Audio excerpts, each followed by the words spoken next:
sob a lei. A preposição sob, no original grego, é o qual denota sujeição ao poder de uma pessoa, de uma coisa ou de uma situação. A mesma preposição é usada em Mateus capítulo 8, versículo 9, quando o centurião de Cafarnaum declara: pois também eu sou homem sob autoridade, tenho os soldados às minhas ordens. Aquele homem, como militar centurião, encontrava-se sob a autoridade do Império Romano, que envolvia leis, regulamentos e penalidades. Jesus, ao nascer sob a lei, estava sujeito ao indizível sistema legal de Moisés, que incluía também os sacrifícios, os ritos de purificação e as penalidades. Por conta da lei, aos 8 dias foi circuncidado, conforme o registro de Lucas, capítulo 2, versículo 21. Foi apresentado no templo de Jerusalém, segundo a lei, por ser primogênito, Lucas, capítulo 2, versículo 22. Ofereceu o sacrifício de um par de rolas, segundo disposto na lei do Senhor, Lucas, capítulo 2, versículo 24. Aos 12 anos, por haver nascido sob a lei, outra vez conduziram-no ao templo, e quando acabaram de cumprir tudo que de acordo com a lei do Senhor, voltaram a Galiléia. Lucas capítulo 2, versículo 39. Jesus, no sermão da montanha, defendeu a inviolabilidade da lei ao afirmar: não cuideis que vim destruir a lei ou os profetas, não vim abrogar, mas cumprir, porque em verdade vos digo que até que o céu e a terra passem, nem um tio ou um jota se omitirá da lei, sem que tudo seja cumprido. Evangelho de Mateus, capítulo 5, versos 17 a 19. O termo abrogar significa abolir ou anular uma lei ou um decreto. Algumas mudanças que Jesus faz na lei não são no sentido de cancelamento, mas sim motivado pela dureza do coração humano, como no caso do divórcio. A unidade da lei em todas as suas prescrições, moral, cerimonial e civil, é em suas penalidades sustentada com toda evidência no mesmo sermão, já que em sua declaração ele diz: não cuideis que vim destruir a lei ou os profetas, mas eu vim cumprir. Inclui aí obediência. João Batista opôs-se ao batismo. Jesus contestou-lhe, dizendo-lhe: deixa por agora, porque assim nos convém cumprir, ou seja, obedecer toda a justiça. Evangelho de Mateus, capítulo 3, versículo 15. A justiça aludida nesta oportunidade é, sem sombra de dúvida, a imposta pela lei, ou seja, o batismo de João. Prestem atenção, baseava-se no banho determinado para o imundo, de acordo com Números capítulo 19, versículo 19. Ele era mergulhado nas águas para purificar-se das imundícias. Ao sujeitar-se ao rito batismal, cumpriu Jesus a justiça, porque embora sem a imundícia pessoal do pecado, ele quis se identificar com o pecador, agindo consoante a lei assim o determinava. Vamos agora examinar mais meticulosamente o texto de Mateus, capítulo 5, versos 17 a 18. O texto deve ser examinado no seu todo. Se alguém separar os dois versículos, deixando à parte o verso 18, pode-se ter uma noção muito diferente daquilo que Cristo disse. Ele disse que não veio destruir a lei e os profetas. Disse que veio cumprir, para destacar o valor soberano de sua missão quanto à lei, afirmou a sua indestrutibilidade, até ser cumprida. Mas quem veio cumprir a lei? Quem veio cumprir a lei foi Jesus Cristo, é claro, e só Ele pode cumpri-la, mais ninguém. Portanto, depois de se cumprida esta lei, perdeu-se ela a sua eficácia. A frase do verso 18, até que o céu e a terra passe, nem um jota ou um tio se omitirá da lei, é um provérbio semítico, que significa nunca ou enquanto existir o mundo. É cristalina a ideia de Jesus. Enquanto existir o mundo, nada se omitirá da lei, porque ela será cumprida. Isto é, a lei tem que ser cumprida em sua integridade. Ela não pode deixar de ser cumprida. Como as profecias também não podem deixar de ser cumpridas, sendo cumprido tudo da lei, evidentemente, deixa ela de ter razão de sua existência. Até a morte de Cristo encontrava-se ela em vigor. Com sua morte e ressurreição, a lei foi por inteiro cumprida. Ora, se ela foi por inteiro cumprida, não havia mais necessidade de que ela permanecesse valendo, em vigor. Com, assim, a sua morte e ressurreição, a lei foi cumprida através de Jesus. Ele não veio para aboli-la sem cumpri-la. Cumpriu-a em sua plenitude ao ser cravado na cruz. Quando Deus, com ele também cravou a lei nessa mesma cruz em que ele foi crucificado. Paulo, escrevendo aos Colossenses, capítulo 2, versos 13 a 14, diz o seguinte: quando vós estáveis mortos nos pecados e na incircuncisão da vossa carne, vos vivificou juntamente com ele, perdoando-vos todas as ofensas, havendo riscado a cédula que era contra nós nas suas ordenanças, a qual de alguma maneira nos era contrária, e atirou do meio de nós, cravando-a na cruz. O Evangelho de Mateus, capítulo 11, versículo 13, é uma outra palavra de Cristo, concorde com a anotada em Mateus, capítulo 5, versos 17 a 18. Ele afirma: todos os profetas e a lei profetizaram até João. A expressão os profetas e a lei quer dizer o Velho Testamento. O ministério precursor ao proclamar a aproximação do reino de Deus encerra o antigo pacto como preparação para a plenitude dos tempos. É neste sentido que o próprio Jesus disse em Lucas capítulo 16, versículo 16, que a lei e os profetas duraram até João. Desde então é anunciado o reino de Deus. A lei e os profetas, isto é, o Velho Testamento inteiro, falavam dele aos incrédulos, caminhantes de Emaús, esclareceu que nele se cumpriram a lei e os profetas.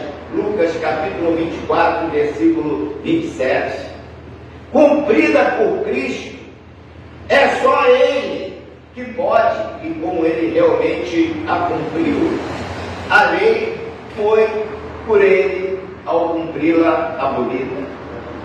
Mas o apóstolo Paulo assim entendeu quando salientou em 2 Coríntios capítulo 3, versículo 14, que o Velho Testamento foi por Cristo abolido. Aí vem uma questão.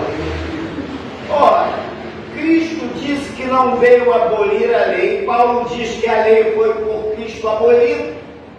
Contradizem-se os dois? Evidentemente que não. Segundo Jesus, a lei não passaria sem antes ter sido cumprida, em sendo cumprida por Ele, e nele ela foi abolida. Em que sentido Jesus cumpriu a lei? Como houvesse cumprido uma sentença? Não. Uma penitência sujeitando-se a ela? Também não.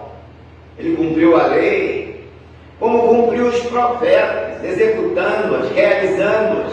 Como foi dito antes, foi apresentado no templo, circuncidou-se, compareceu às festas anuais, absteve-se de comer carne de porco, etc. Ele cumpriu à risca todas as exigências da lei, exceto o sábado.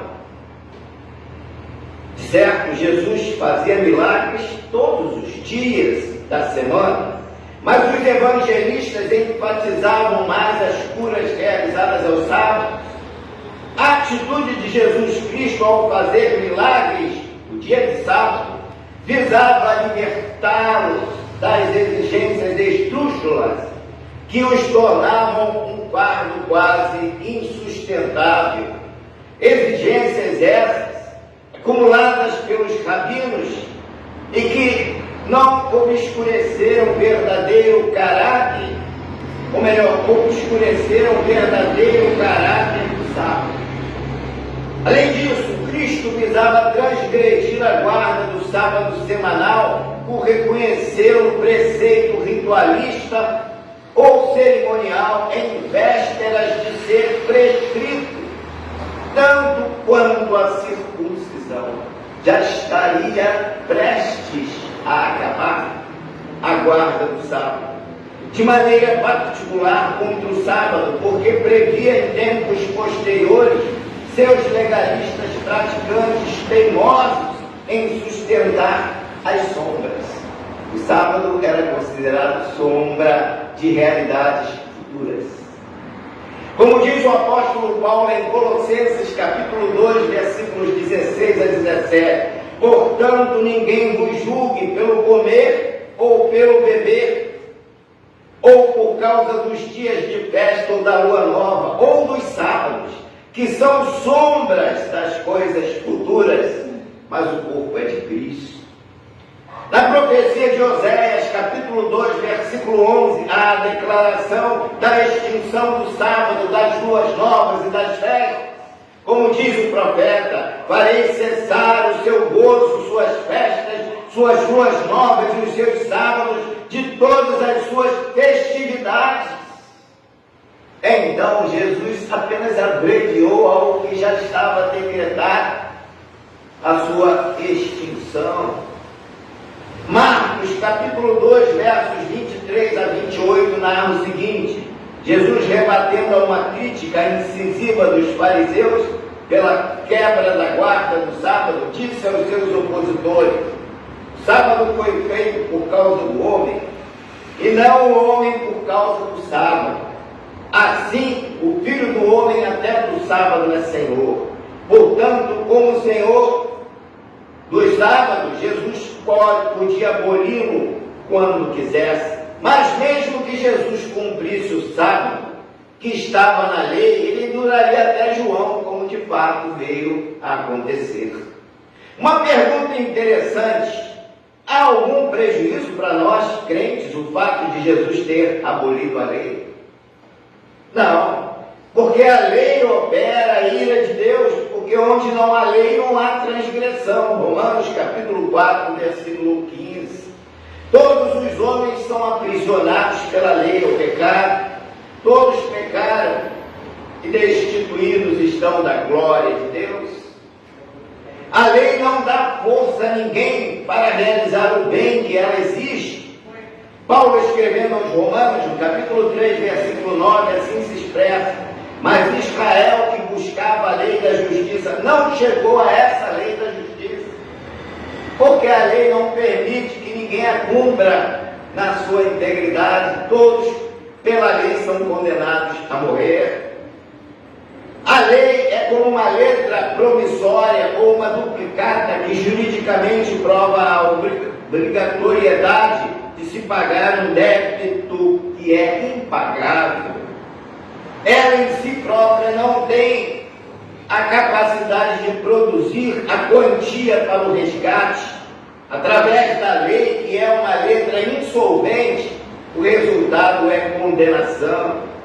A lei condena, em Romanos capítulo 3, versículo 19, está escrito: ora, nós sabemos que tudo que a lei diz aos que estão debaixo da lei, o diz, para que toda a boca esteja fechada e todo mundo seja condenável diante de Deus. Mas Deus encerrou a todos debaixo da desobediência para com todos usar de misericórdia. Romanos capítulo 11, versículo 32.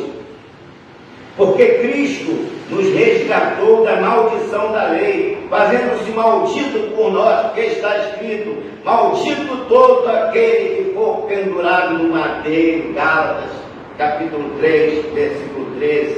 Com efeito, as exigências da lei jamais poderiam ser afrouxadas no sentido de se acomodarem à fraqueza dos homens, sem quaisquer adulterações ou adaptações ou acomodações ou afrouxamento da lei. Jesus Cristo quis, Cristo, o Filho de Deus, na cruz do Calvário, foi maldito por nós, satisfez completa e exuberantemente as exigências da lei violada pela humanidade em favor dos que nele creem. As Sagradas Escrituras revelam que o propósito da lei em si é, através da obediência aos preceitos divinos, de se obter a vida eterna. É um propósito ou um objetivo hipotético da lei, uma suposição, uma conjectura. Hipotético porque quem a pratica tem que ser perfeito na prática de toda essa lei, em todos os seus preceitos. Como todo homem é pecador, torna-se impossível salvar-se pela lei. A lei não pode salvar, não porque seja fraca e incapaz em si mesma. Nela não há defeito, como diz o salmista: a lei do Senhor é perfeita e refrigera a alma. Os preceitos do Senhor são retos e alegram o coração. O mandamento do Senhor é puro e alumia os olhos. Salmo 19, versículos 7 a 8. Ora, então, se a lei é boa, santa, justa, espiritual e não salva ninguém, qual o propósito da sua existência? É uma pergunta interessante. Paulo, falando aos Gálatas, no capítulo 3, versículo 19, para que é a lei? A essa pergunta, mesmo o apóstolo responde: primeiro, ela foi ordenada por causa das transgressões, até que viesse a posteridade a quem a promessa tinha sido feita e foi posta pelos anjos na mão de um medianeiro. Segundo lugar, ela foi ordenada para ensinar aos homens o conhecimento do pecado. Em Romanos capítulo 3, versículo 20 está escrito: por isso nenhuma carne será justificada diante dele pelas obras da lei, porque pela lei vem o conhecimento do pecado. Terceiro, pela lei o pecado se tornou excessivamente maligno. O pecado é uma tragédia, age por meio da lei que é santa e o mandamento santo, justo e bom. É impossível ser eliminado pela lei, mas é revivido, reativado e fortalecido pela lei. Pecado que não pode ser extinto, ele é fortalecido na lei. Como diz o apóstolo Paulo, a força do pecado é a lei. 1 Coríntios, capítulo 15, versículo 56. Atenção, irmãos, o sacrifício de Cristo é de valor infinito, inestimável. Seus méritos são superabundantes e podem atingir a todos os pecadores. Mas a aplicação desses méritos, contudo, é condicionada à fé nele.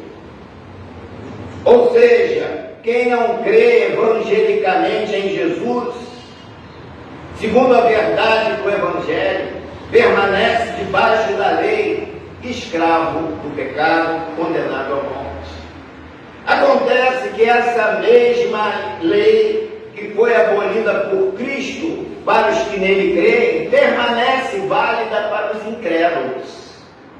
Quando Paulo escreveu a carta aos Romanos, no capítulo 1, versículo 7, ele diz: a todos que estáis em Roma. No verso 13 do mesmo capítulo 1, ele diz: não quero, porém, irmãos, que ignoreis, que muitas vezes propus ir ter convosco para ter entre vós algum fruto, como também entre os demais gentios. Eu sou devedor tanto a gregos quanto a bárbaros, tanto a sábios como a ignorantes. É assim, quanto está em mim, estou pronto para também vos anunciar o Evangelho, a vós que estáis em Roma. Romanos capítulo 1, versos 14 e 15.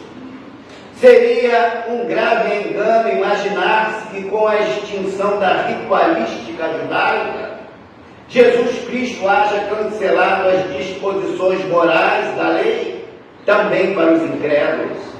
Paulo escreveu sua epístola aos Romanos e aos Gálatas, destinatários gentios, após a morte de Jesus Cristo. Pelo conteúdo das cartas, elas não teriam sentido se não houvesse extinguido a lei para os incrédulos gentios. Em Romanos capítulo 7, versículo 1, Paulo faz a seguinte comunicação: fala aos que sabem a lei. E no verso 4, assim, meus irmãos, também vós estáis mortos para a lei pelo corpo de Cristo. Ora, se mortos é porque antes estavam sob o domínio da lei. Se no passado os crentes de Roma estavam na carne sob as paixões dos pecados que são pela lei, agora estavam livres da lei, porque antes da sua conversão a lei vigorava para eles. Os colossenses também eram gentios incircuncisos na carne. Perdoou-lhes Deus as ofensas, havendo riscado a cédula que era contra eles nas suas ordenanças ou preceitos, em alusão clara aos mandamentos morais da lei. Além do mais, se a promessa é destinada aos crentes, é evidente que não é para os crentes de todas e quaisquer raças. Neste caso, os inconversos permanecem debaixo da lei em seus preceitos morais. Os ímpios continuam ainda sob a vigência da lei, porque a lei é que fortalece o pecado e demonstra que eles são pecadores. Quando um não crente diz que Deus não vai mandá-lo para o inferno, porque ele é uma pessoa boa, não mata, não rouba, não prejudica ninguém, procura ajudar a todos, é uma pessoa religiosa, na verdade ele está declarando que está debaixo da lei, que exige total cumprimento dela, o que é impossível a qualquer ser humano executar. Em Gálatas, Paulo afirma: é evidente que pela lei ninguém será justificado diante de Deus, porque o justo viverá da fé. Paulo diz ainda: mas a Escritura encerrou tudo debaixo do pecado, para que a promessa pela fé em Jesus Cristo fosse dada aos crentes. Mas antes que a fé viesse, estávamos guardados debaixo da lei e encerrados para aquela fé que se havia de manifestar, de maneira que a lei nos serviu de aio, isto é, de guia, para nos conduzir a Cristo, para que pela fé fôssemos justificados. Gálatas, capítulo 3, versos 22 a 24. Em Romanos, capítulo 10, versículo 4, a Bíblia diz: porque o fim da lei é Cristo, para a justiça de todo aquele que crê. Neste texto, a lei se revela incapaz de salvar. Infelizmente, os não crentes permanecem prisioneiros da lei, da letra, a letra que mata enquanto o Espírito vivifica.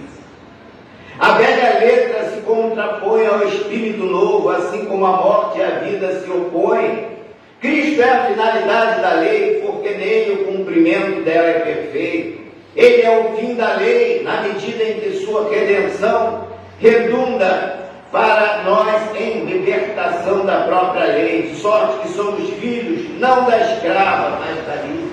Gálatas, capítulo 4, versículo 3. Paulo faz a seguinte recomendação: estai, pois, firmes na liberdade com que Cristo nos libertou, e não torneis a meter-vos debaixo do jugo de servidão.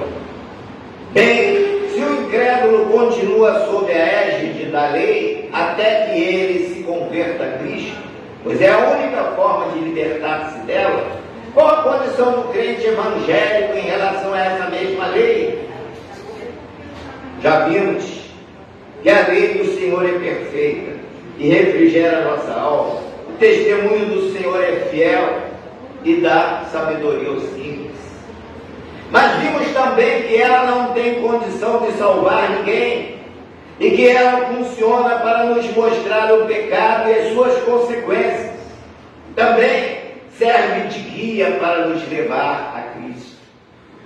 Compulsando as Escrituras, vejo pelo menos 3 vezes no Novo Testamento a seguinte declaração: não estás debaixo da lei, mas debaixo da graça. Romanos capítulo 6, versículo 14. Em Gálatas, capítulo 5, verso 18. Não estás debaixo da lei. Em Romanos, capítulo 6, versículo 15. Porque não estamos debaixo da lei. Estar debaixo da lei ou sob a lei significa sujeição ao domínio completo do sistema legalístico de Moisés. O crente não está debaixo dessa lei, porque o alvo dessa lei é Cristo. A justiça para o crente vem de Cristo, como diz o apóstolo Paulo em Romanos capítulo 5, versículo 1. Sendo, pois, justificados pela fé, temos paz com Deus, por nosso Senhor Jesus Cristo. Enquanto Jesus justifica o pecador, tornando-o justo, a lei diz em Romanos capítulo 3, versículo 10, não há um justo nenhum sequer. Então vejam que os interesses aqui são divergentes e opostos. Enquanto a lei em nada contribui para a segurança do crente, Jesus diz, aquele que crê em mim tem a vida eterna. João capítulo 6, versículo 47. A lei é tão importante que ao invés de dominar o pecado, deixou-se enfermar por ele.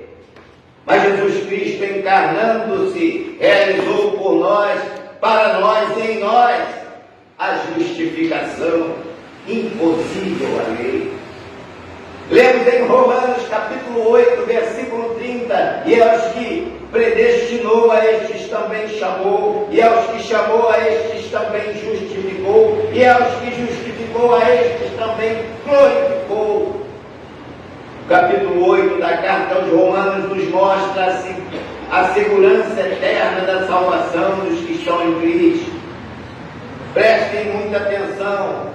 Supõe alguns ter o crente na lei, no não caminho de salvação, mas regra de vida ou roteiro para a santificação. Essa ideia seria um retrocesso, pois na vigência do Novo Testamento, usar da lei como regra em sua santificação é voltar ao tempo anterior à cruz de Cristo. Paulo nega a lei a incumbência de nortear o crente em sua santificação como roteiro normativo na vida dele, ao explanar, porque o pecado não terá domínio sobre vós, pois não estáis debaixo da lei, mas debaixo da graça. Romanos capítulo 6, verso 14. Há de argumentando ainda, se a lei não é da fé, e o justo vive da fé, onde a lei entra pela sua santificação? Pessoas pouco esclarecidas a respeito do propósito da lei fazem a seguinte pergunta: serão os crentes julgados pela lei? A resposta é simples: o crente não será julgado pela lei, porque ele já foi julgado no momento da sua conversão a Cristo. A Bíblia diz: quem nele crê não é condenado, mas quem não crê já está condenado, porque quando não crê no unigênito Filho de Deus, João capítulo 3, versículo 18, já existiu o julgamento. Em João capítulo 5, versículo 24 está escrito: na verdade vos digo, quem ouve a minha palavra e crê naquele que me enviou, não entrará em condenação, já foi julgado, absolvido dos pecados, garantida a sua entrada nos céus, passou da morte para a vida. A própria lógica nos leva a essa conclusão. Se já tem vida eterna, se já está salvo, por que haveria julgamento? O crente, contudo, será julgado quanto aos galardões sob o Evangelho da graça do nosso Senhor Jesus Cristo, não sobre a égide da lei. Paulo fala desse julgamento em Romanos capítulo 2, versículo 16, dizendo: no dia em que Deus há de julgar os segredos dos homens, por Jesus Cristo, segundo o meu Evangelho. Bem diante do que está sendo mostrado, se a lei não é roteiro normativo para o processo de santificação do crente, qual será então o seu modelo, qual será o seu roteiro, o seu padrão? Se o justo vive de fé em Jesus Cristo, o seu padrão é Cristo. E não a lei, porque esta já caducou. A lei e os salmos, os profetas, servem como espelho, porque toda a escritura divinamente inspirada é proveitosa para ensinar, repreender, corrigir, instruir em justiça. 2 Timóteo capítulo 3, versículo 16. Portanto, eu não vou jogar fora o Velho Testamento, ele vai servir como espelho, para que eu possa ver o meu rosto através do que está escrito tanto no Novo quanto no Velho Testamento. Ela é toda um espelho perfeito, nela nós os crentes nos miramos, comparando a Tiago ao nosso espelho quando afirma: porque se alguém é ouvinte da palavra de Deus e não cumpridor, é semelhante ao varão que contempla ao espelho o seu rosto natural, porque se contempla a si mesmo. E foi-se, e logo se esqueceu de que tal como era. Tiago, capítulo 1, versos 23 a 25. Tiago prossegue: aquele, porém, que atenta bem para a lei perfeita da liberdade, e nisso persevera, não sendo ouvinte esquecido, mas fazedor da obra, esse tal será bem-aventurado no seu feito. O contraste saliente entre os dois homens que se olham no espelho nesta ilustração não recai na diferença entre o fazer e o não fazer a obra, mas sim no modo de cada um deles se olhar no espelho da palavra de Deus. O olhar do primeiro homem é vago, quanto ao segundo sugere um olhar meticuloso, um olhar com cuidado. Este olhar com cuidado à palavra de Deus, o nosso espelho, faz-nos perseverantes fazedores da obra e realizamos frutos pertinentes a ela. Se na Bíblia temos um espelho no qual nos miramos, nesse mesmo espelho contemplamos a imagem do nosso Salvador. Toda a Escritura é o completo espelho onde o crente, em cada canto, em cada recanto, encontra o seu Salvador, o nosso Senhor Jesus Cristo. Todo crente evangélico está fora da órbita da lei. Pessoalmente, a lei nada lhe afeta o comportamento. Se algum crente tentasse padronizar sua conduta pela lei, aniquilaria a graça de Jesus Cristo. Sabem por quê? O próprio apóstolo Paulo responde em Gálatas capítulo 2, versículo 21. Não aniquilo a graça de Deus, porque se a justiça provém da lei, Cristo morreu em vão por nós. Uma das estrofes do hino do cantor cristão tem a seguinte letra: mas um dia senti meus pecados e vi sobre mim o castigo da lei, mas com pressa fugi, em Jesus me escondi, e refúgio seguro nele achei. Jesus falou por meio do profeta messiânico: Ao olhar para o espelho, que é o livro do profeta Isaías, vemos a imagem do próprio Jesus no capítulo 45, verso 22, dizendo: olhai para mim e sereis salvos.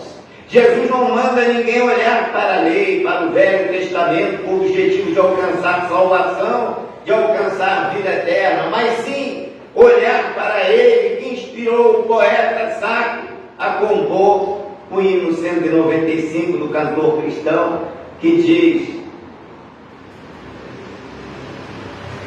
ao olhar para Jesus, terás vida em olhar para Jesus, o Salvador. Ele diz: vida eterna eu te dou, pois então, pecador, considera este amor. Vê Jesus